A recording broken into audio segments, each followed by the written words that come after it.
Bismillahirrahmanirrahim. Assalamualaikum warahmatullahi wabarakatuh.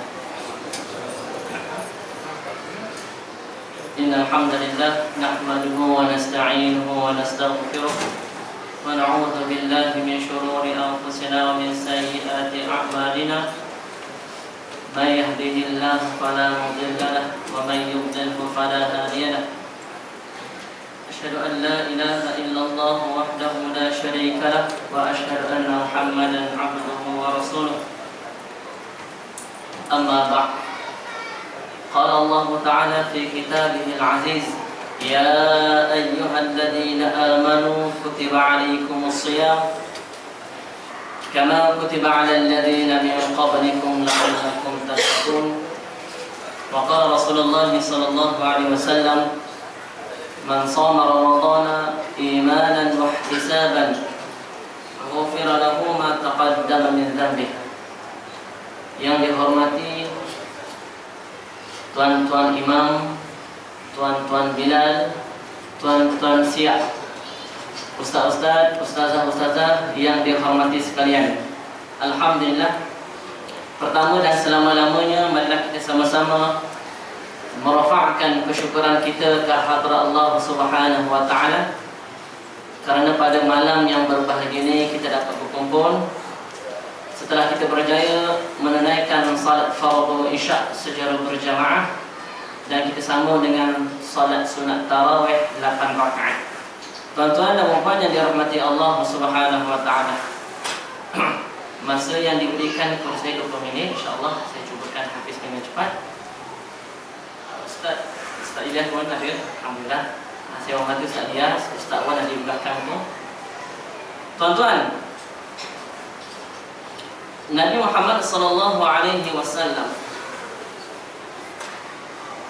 bersabda, "Kam min sha'imin laisa lahu min siyamihi illa al-ju' wal atash." Kam min sha'imin laisa lahu min siyamihi illa al-ju' wal atash. Betapa banyak orang-orang yang berpuasa, mereka-mereka yang berpuasa ini tidak dapat daripada puasanya kecuali lapar dan dahaga. Ini nak menunjukkan kepada kita, hendaklah kita mempertingkatkan tahap iman kita kepada tahap yang lebih baik. Kalau beginilah tahap kita puasa hanya dapat lapar dan dahaga, itulah puasa orang-orang awam. Saya tahu dan saya percaya tuan-tuan pun dah tahu martabat orang-orang yang berpuasa. Itu martabat yang pertama. Yang kedua, martabat yang kedua adalah al-khawas. Al-khawas ni maksudnya dia menjadikan puasa tersebut bukan setakat dia berlapar dan berdahaga, bahkan dia cuba untuk menjaga panca inderanya, yang matanya, yang kepalanya, yang tangannya. Kalau kita lihat pada muka kita, kat situ ada beberapa rongga yang perlu dijaga dengan baik. Rongga yang pertama yang selalu menyebabkan seseorang itu masuk ke lembah yang paling bahaya adalah lembah kecelakaan, iaitu dia menggunakan lidah tersebut bukan pada tempat-tempat yang baik. Antara perkara-perkara yang boleh membatalkan pahala puasa, tuan-tuan pun dah tahu tuan-tuan, antaranya adalah mengumpat tuan-tuan. Kalau kita lihat dalam surah Al-Hujurat, Allah Subhanahu wa taala telah berfirman, "Ya ayyuhalladzina amanu ijtanibu katsiran minadh-dhann inna ba'dadh-dhanni its wa la tajassasu wa la yaghtab ba'dukum ba'dha." Dan janganlah kamu mengumpat sebahagian kamu dengan sebahagian yang lain. Dengan mengumpat sahaja kita akan jadi apa tuan-tuan? Pahala kita kalau ada satu kontena tuan-tuan ataupun satu bukit Uhud, dia akan hancur lebur macam itu. Ini sesuai dengan hadis Nabi Muhammad SAW dalam kitab Penawar Bagi Hati. Ada orang yang muflis, Sahabat Rasulullah SAW bertanya, siapakah orang yang muflis ya Rasulullah? Orang-orang yang muflis adalah orang yang datang berjumpa dengan Allah dengan pahala yang banyak sungguh pahalanya, tetapi akhirnya Allah hisab demi satu demi satu. Pahala yang pernah di orang empat akan diberikan, yang pernah dizalimi akan diberikan, sehingga orang-orang yang membawa pahala yang tadi sebesar gunung sekalipun akan habis. Bahkan sekiranya hisab itu tidak habis, maka Dosa orang-orang yang kita zalimi, dosa orang-orang yang kita mengumpat, yang kita mengata akan kembali kepada diri kita. Itulah adalah orang yang muflis. Tuan-tuan dan puan yang dirahmati oleh Allah Subhanahu wa taala. Oleh itu, kita kena jaga-jaga bahagian yang lidah. Lidah yang tidak bertulang rupanya dia tajam Dan juga kita perlu menjaga panca indera yang bernama mata. Dan juga yang bernama telinga dan sebagainya. InsyaAllah bila kita jaga apa yang Allah Subhanahu wa taala suruh, mudah-mudahan kita akan mendapat la'allakum tattaqun sesuai dengan firman Allah yang saya bacakan tadi. Mudah-mudahan kita akan tattaqun, menjadi orang yang bertakwa. Tuan-tuan dan puan yang dirahmati oleh Allah Subhanahu wa taala, itu nombor 2 tuan-tuan. Nombor 1 puasa orang awam. Nombor 2 kita lah mungkin orangnya kita bukan setakat berlapar dan dahaga, malah kita menjaga beberapa perkara yang boleh kita elakkan dan boleh membatalkan pahala puasa. Dan yang ketiga adalah puasa shawatul khas. Ini adalah puasa para nabi, maksudnya sepanjang masanya dia tidak akan melepaskan diri daripada mengingati Allah Subhanahu wa taala. Ini puasa yang paling hebat, maqam yang tinggi. Kita tak boleh sampailah maqam tu kan. Sentiasa ingat Allah Subhanahu wa taala. Tuan-tuan dan puan yang dirahmati oleh Allah Subhanahu wa taala. Apabila kita menceritakan perkara-perkara yang boleh membatalkan pahala puasa, kita perlu fikir juga perkara-perkara yang boleh menambahkan pahala-pahala kita di sempena bulan Ramadan. Tuan-tuan, kita dah berada pada 10 malam yang pertama Ramadan. Kalau dalam filem apa saya tak pastilah. Pertama, banyak-banyak. 2, sikit-sikit. 3, kadang-kadang. Dan 4, jarang-jarang. Rupanya dalam filem ni, Piramid rupanya ada benda yang tersirat dan tersurat. Mungkin kalau kita faham cerita itu berkahwin lah. Kahwin pertama banyak tuan-tuan. Kahwin kedua sikit. Tapi ada juga lah kahwin yang ketiga kadang-kadang, dan kahwin yang keempat jarang-jarang. Rupanya dia ada kaitan dengan kita lah sebelum Ramadan. Okey, 7 hari pertama banyak. Alhamdulillah, di Masjid Tamarakan ramai. Sekarang dah masuk hari ke-10 dah mula dah. Sebelum ni muslimah berada di luar. Sekarang dah masuk 4 saf ke hadapan di Masjid Tamarakan. Itu yang pertama. Yang pertama tadi apa? Banyak. Yang kedua ni sikit-sikit. Itu maksudnya sekarang lah ni. Kemudian yang ketiga adalah kadang-kadang. Bermula mungkin malam yang ke-15 hingga malam yang ke-23. Itu dah mula sikit dah. Dia dah nampak dah. Sepatutnya kita dah memikirkan mencari Lailatul Qadar. Yang ni kita akan cari apa tuan-tuan? Qamdar Lail. Qiyamul Lail jadi Qamdar Lail. Jadi Qamdar, kita pergi mana-mana, Jesko dan sebagainya. Ini kena pastikan tuan-tuan supaya apa yang kita buat akan mencapai target. Itu apa tuan-tuan? La'allakum tattaqun. Dan tuan-tuan, dalam bulan Ramadan ni dia ada, bulan Ramadan ni ada nama dia.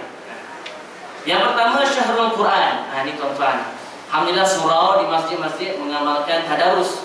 Jadi tuan-tuan yang ada kelapangan masa boleh bertadarus di surau ada, di masjid pun ada. Jadi kalau tak sempat, buatlah di rumah dengan anak-anak dan isteri kita. Sebab Rasulullah SAW di dalam hadis yang telah diriwayatkan oleh Muslim, Iqra'ul Qur'ana fa innahu ya'ti yawmal qiyamah syafi'an li ashabi. Atau kama qala sallallahu alaihi wasallam. Bacalah Quran tuan-tuan. Karena sesungguhnya Quran ini akan datang pada hari kiamat menjadi syafaat bagi orang yang membacanya. Kita alhamdulillah membaca Quran. Tapi dalam kita membaca Quran, kita kena pastikan, kita kena jaga kualiti bacaan. Dan kita kena jaga kualiti penghayatan. Ya, alhamdulillah bulan Ramadan antara apa yang kita kerja adalah kuantiti. Maksudnya kita nak habiskan 1 juzuk, 2 juzuk dan sebagainya. Dan tuan-tuan jangan lupa kualiti bacaan tuan-tuan semasa tuan-tuan baca tadarus. Perhatikan hukum-hukum makhraj, hukum-hukum tajwidnya, makhraj huruf dan sifat huruf. Dan juga yang kedua adalah kualiti penghayatan. Biar sikit tapi kita dapat manfaatnya. Jadi tuan imam yang pertama tadi dia ada baca surah Al-A'la. Tuan tadi dia ada baca di rakaat yang pertama. Dia nak menceritakan bahawasanya kalau kita lihat terjemahannya, nak menceritakan tentang bagaimana keadaan di dalam neraka. Alladzi yaslan nar kubra, mereka-mereka yang dibakar di dalam api yang cukup kubra, besar. Thumma la yamutu fiha wa la yahya. Kemudian mereka tidak mati dan tidak hidup. Tuan-tuan cuba bayangkan, duduk di neraka, tidak mati dan tidak hidup. Jadi mereka buat apa tuan-tuan? Mereka diseksa tuan-tuan. Bagaimana seksaan ini telah dijelaskan oleh Allah Subhanahu wa taala dalam surah An-Nisa juzuk yang ke-5. Innal ladzina kafaru bi ayatina sawfa nuslihim nar. Orang-orang yang ingkar kepada ayat-ayat kami, kebesaran kami, sawfa nuslihim nar. Nescaya kami akan bakar mereka. Bakar tuan-tuan. Kullama nadijat juluduhum baddalnahum juludan ghairaha liyadhuqul 'adzab. Yang mereka tadi hidup di dalam neraka, yang tidak hidup dan tidak mati, maksudnya duduk dalam siksaan Allah, antaranya dibakar. Kullama, setiap kali, nadijat, fi'il madhi. Kalau kita belajar dalam fi'il madhi, dia dalam kaedahnya fi'il madhi menunjukkan tahqiq. Perkara itu memang confirm akan terjadi. Nadijat maksudnya hangus.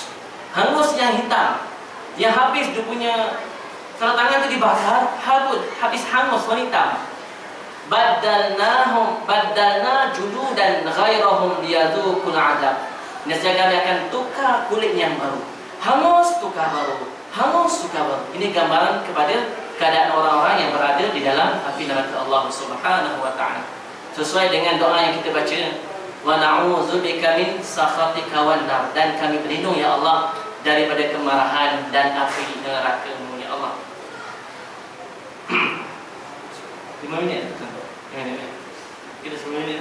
Okey, antara lain nama bulan Ramadan namanya Syahrus Sabr. Bulan yang mana kita perlu lapar. Bulan yang mana kita perlu sabar. Kita kena sabar tuan-tuan. Sabar ni separuh daripada iman kita. Kita pergi pasar Ramadan, bazar, Mahkota Jeras. Sabar tuan-tuan. Nampak apa nasi 3 warna, hujan panas. Kemudian kita diuji lagi dengan macam-macam kaedah manusia tuan-tuan. Sabar tuan-tuan, sabar mata tuan-tuan, sabar semangat tuan-tuan, nafsu tuan-tuan kena sabar. Kerana innama yuwaffas sabiruna ajrahum bighairi hisab. Sesungguhnya yuwaffas sabirun, Allah akan memberikan ganjaran kepada orang yang sabar bighairi hisab, dengan tanpa dibayangkan dia punya pahala tu banyak mana. Dia sabar yang paling susah apa tuan-tuan? Sabar kita daripada melakukan kemaksiatan kepada Allah Subhanahu wa taala. Itu kita kena sabar. Kalau sabar kita daripada melakukan perkara-perkara yang baik, itu alhamdulillah, kita nak melakukan perkara yang baik kena sabar tuan-tuan. Malam ni ada qiyamul lail, kena sabar tuan-tuan. Kena lawan tuan-tuan dengan sifat ngantuk ni tuan-tuan. Kalau nak mengelakkan ngantuk, Imam Rasulullah SAW mafhumnya nak mengelakkan kita ngantuk bermula daripada kita bangun tidur tu. Kita bangun dari 3 ikatan syaitan. Walaupun syaitan telah berada di tempat lain lah masa kita 3 ikatan. Ikatan pertama yang kita perlu elakkan, kita perlu laksanakan adalah kita bangun terus kita baca doa. Untuk mudah kita bangun. Alhamdulillahillazi ahyana ba'dama amatana wa ilaihi nusyur. Ikatan yang kedua tuan-tuan yang kita perlu buat adalah kita terus pergi ke tandas. Ini dah ikatan pertama dah dibuka, alhamdulillahillazi ahyana. Kemudian kita nampak paip nitis airnya. Tak. Untuk tidur balik. Tak, kita terus pergi ambil wudu. Itu ikatan kedua telah kita leraikan. Dan ikatan yang ketiga adalah terus kita solat. Sama solat tahajud dan sebagainya. So 3 ikatan. Yang pertama baca doa lepas tidur. Kemudian kita ambil wudu. Dan yang ketiga kita bawa tuan-tuan, kita solat tahajud insya-Allah. Mudah-mudahan kita boleh buat qiyamul lail. Kemudian yang ketiga, nama lain kepada Ramadan adalah syahrul ibadah. Bulan untuk kita melakukan pelbagai ibadah. Ibadah ni bukan setakat kita boleh nampak dengan baca indera kita. Kita baca Quran, kita berzikir kepada Allah Subhanahu wa taala, kita solat pada waktu malam, kita bersedekah dan sebagainya. Jadi syahrul ibadah cukup umum tuan-tuan. Jadi meriahkan bulan Ramadan pada tahun ni lebih baik berbanding pada tahun-tahun yang lepas. Pada tahun lepas mungkin kita 4 dah cabut contoh, 4 rakaat. Habis barakat cabut contoh. Alhamdulillah tahun ni dah nampak banyak ni. Jadi mudah-mudahan tahun ni lebih baik daripada tahun-tahun yang lepas. Kemudian Bila kita sabar, antara tujuan kita sabar ni apa tuan-tuan? Untuk menuju kebahagiaan di dunia dan di akhirat. Ibnu Abbas dengan kata-kata hikmah dia, qaul wal amsal, Ibnu Abbas berkatakan ada 7 petunjuk kebahagiaan di dunia. Yang pertama, hati yang bersyukur. Alhamdulillah, Allah kurniakan kepada kita ruang dan masa untuk kita ibadah dengan mudah. Zaman kita mudah saja tuan-tuan. Contoh baru ni kita ada tilawatul Quran peringkat kebangsaan. Ada seorang qari daripada Myanmar, kita Burma, Kemboja. Dia cerita macam mana dia nak menghafal Quran tuan-tuan. Dia terpaksa macam mana tuan-tuan? Terpaksa menyorok dan menyimpan Quran yang kecil tu di mana saja dia berada, tetapi disembunyikan. Dikatakan kepada berita wartawan, dia kata saya terpaksa menumpahkan segala kudrat dan kudrat saya untuk apa? Untuk menyimpan Quran supaya saya dapat membaca Quran dan menghafalkannya. Itu berlaku pada qari yang datang daripada Burma. Sekarang ni kan tuan-tuan kita perasan, saya tengok dalam Ustaz Azhar Idrus original Facebook, dia menunjukkan bahawasanya di China yang menjaga orang-orang Cina Islam di sana adalah tentera-tentera. Mereka dilarang untuk berpuasa di sana. Di sana dilarang berpuasa. Kalau berpuasa dia akan diseksa, dia akan macam-macam. Tapi alhamdulillah kita berada di Malaysia, kita diberikan seluar luas untuk beribadah tanpa ada halangan. Mungkin halangan yang besar, mungkin sebab malas ataupun kena hawa nafsunya. Itu yang pertama. Yang kedua, petunjuk kepada kebahagiaan di dunia, pasangan hidup yang soleh dan solehah, isteri kita, anak-anak kita. Sekarang ni kalau kita ada anak yang umurnya dewasa, bujang ataupun remaja, umur belasan tahun, di manakah mereka sekarang? Adakah mereka berada di surau dan masih? Alhamdulillah. Tapi sekiranya berada di rumah, main game Angry Bird, contoh dengan Angry Bird dan sebagainya, kita kena muhasabah. Bulan Ramadan lah kita kena pakat ramai-ramai datang ke masjid untuk memakmurkan rumah-rumah Allah. Dan seterusnya, anak yang soleh. Anak yang soleh ini merupakan salah satu daripada kita punya saham wakaf kita yang paling besar. Maksudnya apa tuan-tuan? Kalau kita tak ada rezeki yang banyak untuk mewakafkan harta kita, tapi kalau kita ada anak yang saleh dan salihah, mudah-mudahan dialah asbab kepada kita lubang kubur kita diluaskan seluas-luasnya bila kita meninggal dunia nanti. Tuan-tuan, anak yang saleh dan salihah, doa dia tuan-tuan, Allahu Akbar, antaranya mustajab tuan-tuan. Kemudian yang keempat, bersahabat dengan orang-orang yang saleh. Mudah-mudahan dengan Ramadan kali ini kita jadikan berkumpulnya kita, berjamaahnya kita di sini sebagai apa tuan-tuan? Berkawan dengan orang-orang yang saleh dan salihah. Yang lelaki dengan grup-grup lelaki, jumpa kawan-kawan, jumpa lagi kita bertadarus, jumpa lagi kita membantu menguruskan murid dan sebagainya. Ini merupakan salah satu daripada perkara-perkara yang boleh menambahkan pahala kita di sisi Allah Subhanahu wa taala. Dan mungkin yang kedua terakhirlah, nama lain kepada bulan Ramadan adalah Syahrus Sadaqah, bulan untuk kita bersedekah. Dia buka, bagus alhamdulillah, buka surah Al-Baqarah terus kepada ayat yang tentang sedekah. Mathalul ladzina yunfiquna amwalahum fi sabilillah. Perumpamaan orang-orang yang menginfakkan hartanya di jalan Allah Subhanahu wa taala seperti kamathali habbah, sebiji benih, ambatat sab'a sanabila fi kulli sumbulatin mi'atu habbah, yang tumbuh dengan 7 tangkai dan setiap tangkai ada 100 benih. Ya Allah yudha'ifu lima yasha, Allah akan gandakan pada kita. Jadi ada tabung-tabung tuan-tuan, keluarkan infakkan sebahagian harta tuan-tuan. Ni gaji dah dapat tuan-tuan dapat bonus lagi tuan-tuan RM500. Kalau kerajaan negeri Selangor tuan-tuan sebulan gaji. Jadi jadikanlah bonus ke rezeki Allah kurniakan sebahagian tu letak dalam masjid. Ambil, keluarkan. Pak keluarnya hijaukan. Masuk balik ambil yang biru. RM1. Biru sekarang ni tak guna dah. Bukan tak guna. Nilai kecil sahaja tuan-tuan. So biru sekarang ni kebanyakan kalau kita nak pergi pam minyak ke, kita bayar RM1. Saya nak isi minyak RM1. Dikasih ke tuan-tuan? Tak kasih tuan-tuan. So kekurangnya keluarkan yang hijau. So hijau kita perlukan hijau. Sama ada RM5 ataupun RM50.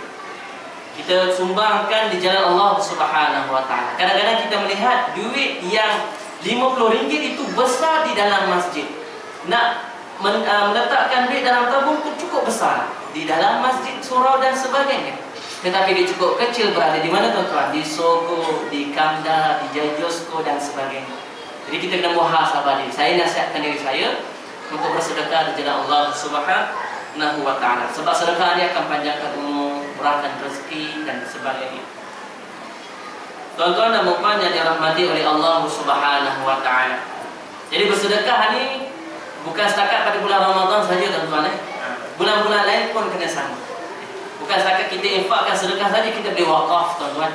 Kita ada potongan gaji setiap bulan tuan-tuan, boleh kita buat. Kita ada, kalau ada MAPIM datang ke aman Palestin, sumbang tuan-tuan. Kita Alhamdulillah, Alhamdulillah Allah kurniakan dengan banyak rezeki. Tapi mereka-mereka yang berada di mana? Palestin, di Syria sekarang ni, Allah Akbar. Allah uji tuan-tuan. Allah uji di sana tu lebih hebat berbanding di sini. Kita adakah pernah diuji tara macam tu tuan-tuan? Mungkin kita punya atuk ataupun moyang kita pernah diuji. Tapi sekarang ni macam mana tuan-tuan? Alhamdulillah Allah kurniakan dengan banyak rezeki. Bahkan kadang-kadang kita buang kita beli tadi di bazar Ramadan. Kita beli-beli akhirnya ada benda yang tak makan, kita simpan dalam petais. Jadi esok nak makan kadang-kadang terlepas. Subuh ataupun sahur terlepas. Buang makanan pada esok hari. Jadi tuan-tuan, jadi kita ada ruang dan peluang, kita infakkan di mana-mana sahaja tabung-tabung yang berada di dalam masjid ataupun surau kita. Tuan-tuan dan puan yang dirahmati Allah Subhanahu wa taala. Jadi syahrul tadi kita telah sebut, syahrul Quran, syahrul sabar, syahrul ibadah, syahrul sadaqah, dan yang terakhir, ni syahrul. Syahrul yang terakhir ni tuan-tuan jangan ambil lah tuan-tuan. Elakkan ke syahrul yang terakhir. Namanya Syahrul Khan. Jadi kalau Syahrul Khan tuan-tuan, elakkan. Bulan Ramadan jangan tengoklah Bollywood ke apa-apa sahaja. Kurangkan risiko untuk apa tuan-tuan? Risiko untuk pahala kita dipotong oleh Allah Subhanahu wa taala. Kita mesti ada apa tuan-tuan? Mesti ada satu target. Kalau malam ni sekarang dah sampai 10 juzuk. So target kita macam mana tuan-tuan? Malam esok kita kena perbanyakkan lagi. Ataupun macam mana tuan-tuan? Kita sikitkan bacaan kita, tapi kita meningkatkan kualiti pada penghayatan bacaan solat kita. Itu yang teramat penting lagi. Sebab kita tak nak kita baca saja, tapi kita mengabaikan perkara-perkara yang terkandung di dalam ayat Quran. Dalam Quran macam-macam hukum. Hukum itulah, hukum ini banyak. Jadi kalau tuan-tuan perhatikan, kita dah ada kemudahan macam mana terjemah. Kita ada Quran yang ada terjemah. Jadi tuan-tuan jadikan Quran terjemah tersebut sebagai kawan rapat kita. Dan yang terakhir sekali tuan-tuan, bulan Ramadan ni, puasa ni, dia akan menjadi seorang, dia akan menjadi macam Quran tadi. Kalau kita baca Quran hari-hari, kita menghayati Quran ni akan jadi syafi'an. Dia akan jadi penyafaat. Dia akan memberi syafaat kepada kita. Sama juga dengan bulan Ramadan. Puasa tu akan memberi syafaat kepada kita. Ini sesuai dengan hadis Rasulullah SAW. Puasa dan Quran akan menjadi syafaat kepada orang yang baca dan orang yang mengharungi puasa itu dengan iman dan wahtisaban. Alhamdulillah, itu sahaja untuk perkongsian saya pada malam ini. Mudah-mudahan memberi manfaat kepada diri saya dan tuan-tuan. Aku qouli hadza wa astaghfirullahal azim. Wassalamualaikum warahmatullahi wabarakatuh.